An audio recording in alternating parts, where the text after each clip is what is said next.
A young student, eager for wisdom, rushed to the monastery. He had read countless books, meditated for hours, and believed he was ready for the final lesson. Master, I have studied philosophy, meditation, and all the great teachings. Teach me more, he exclaimed. The old monk simply smiled and gestured for the student to sit. Without a word, he picked up a teapot and began to pour tea into a small cup.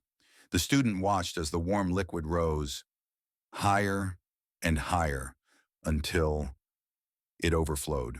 Tea spilled over the cup, cascading onto the table, dripping onto the floor. Master, the cup is too full. Stop pouring, the student cried out. The monk remained calm, his eyes steady. Like this cup, you are too full of your own thought, he said. How can I teach you if you do not first empty your cup? The student fell silent.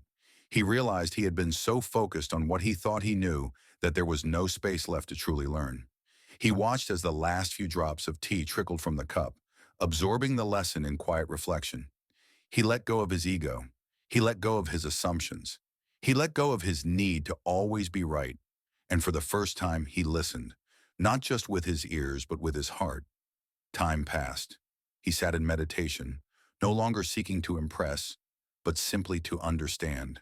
He listened to the wind in the trees, the distant laughter of monks, the silence within himself.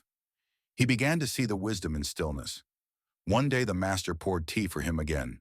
This time the student's cup was empty. The tea filled it perfectly. No spilling, no waste.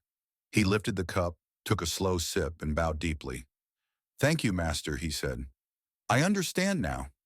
The monk smiled. Only when we let go of what we think we know can we open ourselves to true wisdom. The student sat quietly, holding the warm cup in his hands, feeling the weight of the lesson settle within him. So tell me, what do you need to let go of today?